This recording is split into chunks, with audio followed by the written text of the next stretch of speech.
Ingresamos a ver el tema número 8, que se refiere a los medios de impugnación de las resoluciones judiciales. En primer lugar, ¿qué son las resoluciones judiciales? Bueno, es importante señalar que son medios de impugnación que confiere la ley a los sujetos procesales, con la finalidad de modificar, revocar, dejar sin efecto la resolución emitida por la autoridad judicial. Tenemos diversos medios de impugnación en materia procesal civil. Primero contamos con el de reposición, luego el de apelación, recurso de casación, el de compulsa y el recurso extraordinario de revisión de sentencia. Vamos a ver el recurso de reposición, cuándo procede, cuál es el procedimiento y en qué casos esta resolución que resuelve este recurso es irrecurrible.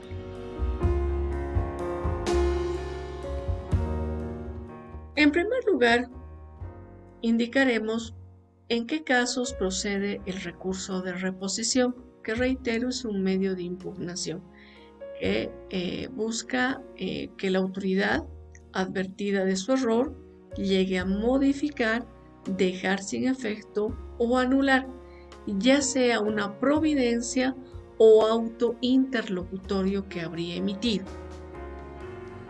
Esto implica que este recurso de reposición procede contra providencias y autos interlocutorios dictados por la autoridad judicial. Nada más que cuando se recurre de reposición contra autos interlocutorios, debe hacérselo bajo alternativa de apelación, para que si la autoridad judicial no modifica su decisión, se le conceda el recurso de apelación en cualquiera de los efectos que vamos a ver a continuación. Este recurso de reposición puede plantearse en cualquier momento del proceso. Inclusive nos dice el código hasta en ejecución de sentencia. ¿Cuál es el procedimiento por el que se tramita este recurso? Bien, debemos indicar de que este recurso puede plantearse ya sea de manera verbal o por escrito. ¿Cuándo será de manera verbal? Cuando uno de los abogados de cualquiera de las partes interpone este recurso en audiencia. Entonces el juez deberá resolver de manera inmediata, ya sea modificando, dejando sin efecto o anulando la providencia o auto emitido, pero también puede mantener su posición, puede mantener la decisión que habría tomado. Y se acoge y se toma esta alternativa, entonces si se trata de una providencia, esta se va a mantener firme. En cambio, si se trataría de un auto interlocutorio que habría sido recurrido, pues la autoridad judicial deberá conceder el recurso de apelación. Si este recurso de reposición se plantea por escrito, implica de que la resolución ha sido dictada o la providencia fuera de audiencia. Entonces el juez ha corrido en traslado a las partes, es decir, las ha notificado a las partes con esta providencia o auto interlocutorio.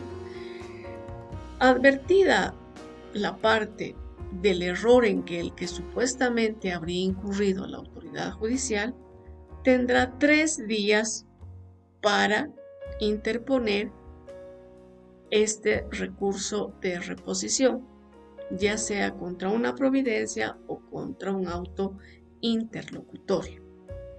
El juez Tomando conocimiento de este recurso que ha sido formulado por escrito fuera de audiencia, va a correr en traslado a la parte contraria para que ésta en el plazo de igual manera de 3 días conteste este recurso. Con la contestación o sin la contestación, el juez debe emitir resolución, que lo hará dentro de los 3 días siguientes.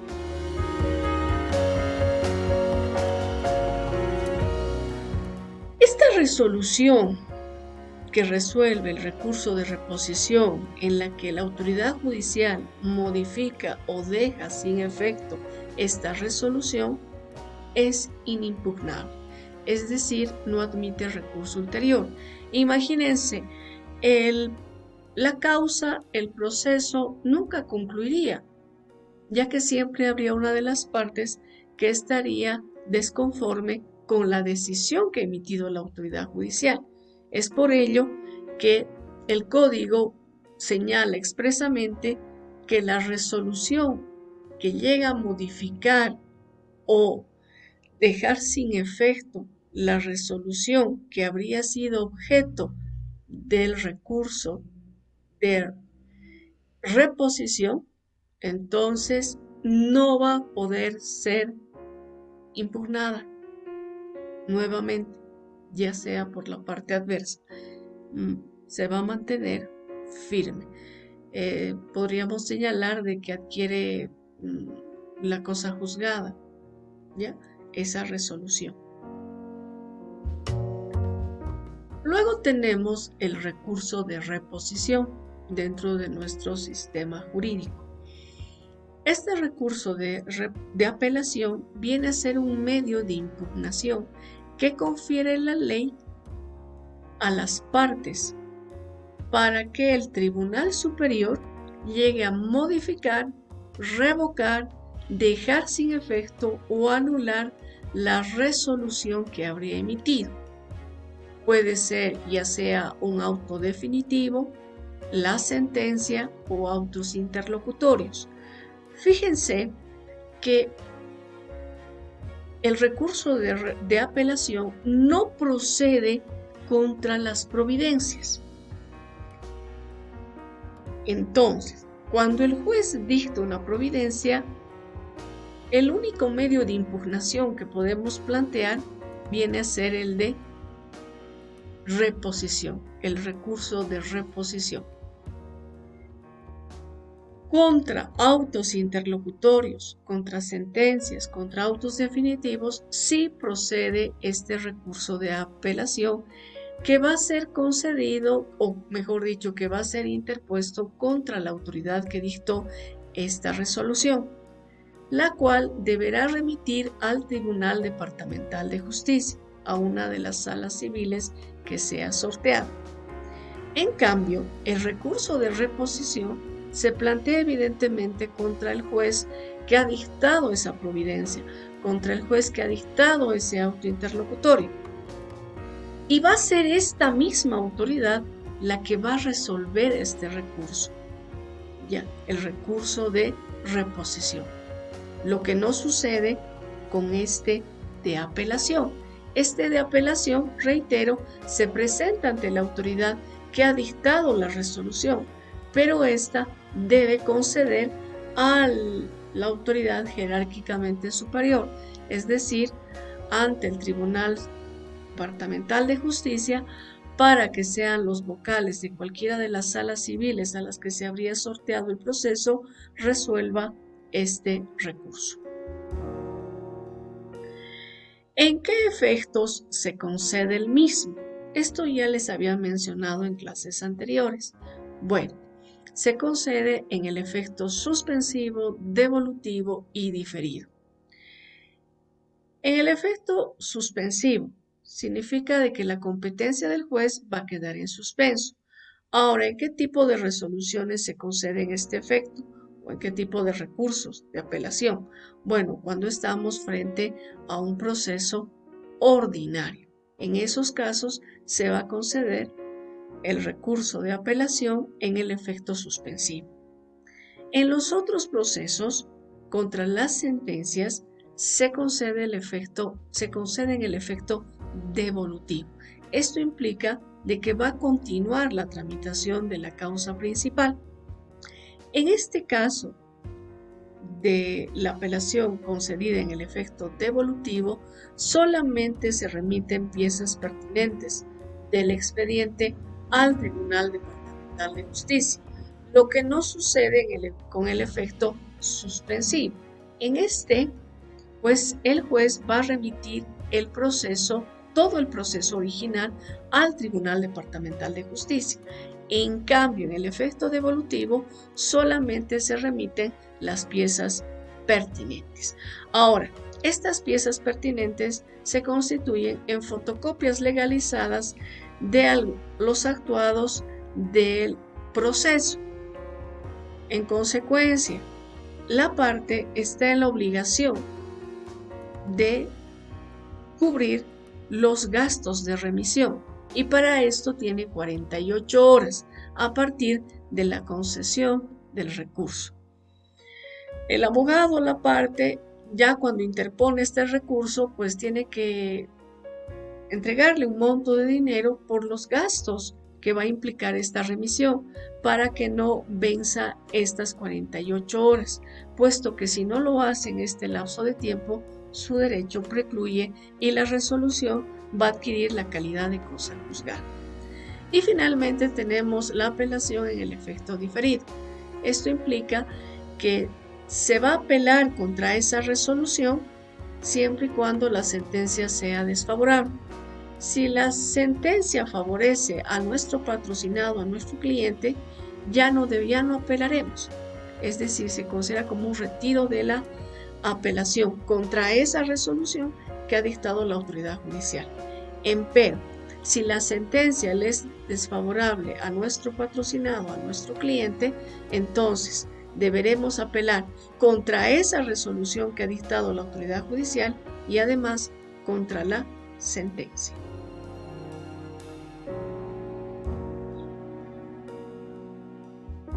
La apelación contra sentencias y autos definitivos deben ser presentadas por escrito. Las partes tienen 10 días a partir de la notificación con la resolución. La autoridad judicial dispone el traslado, es decir, poner en conocimiento de la parte contraria para que responda en estos 10 días. Si la parte adversa se adhiere a este recurso de apelación, pues deberá presentar sus argumentos y este memorial también deberá ser puesto en conocimiento de la parte que primero interpuso el recurso de apelación para que responda en un plazo de 10 días. Con la contestación o sin la contestación, la autoridad judicial, si es que corresponde, concederá el recurso de apelación. Ahora, en este recurso, en esta segunda instancia, excepcionalmente se permite la producción de las pruebas. Generalmente se hace cuando se ha concedido en el efecto suspensivo y cuando las partes solicitan, cuando no se ha diligenciado la prueba en primera instancia, pero por motivos no atribuibles a las partes, cuando se tratara de hechos nuevos que habrían ocurrido después de la sentencia o cuando se tratara de desvirtuar un documento que habría presentado la parte adversa. También tenemos el recurso de apelación contra los autos interlocutorios y esto puede darse fuera o dentro de audiencia. Fuera de audiencia se interpone el recurso, se tiene 3 días para esto, la autoridad judicial va a correr en traslado a la parte contraria para que ésta también responda en el plazo de 3 días. Con o sin la contestación, la autoridad judicial debe pronunciarse sobre este recurso. Ahora, cuando se ha interpuesto en audiencia, pues el abogado debe anunciar de que interpondrá dentro de los 3 días siguientes. Esto porque es complicado plantear un recurso de apelación. Tiene que estar debidamente fundamentado. Gracias por su tiempo, gracias por revisar este video y nos vemos en la próxima clase.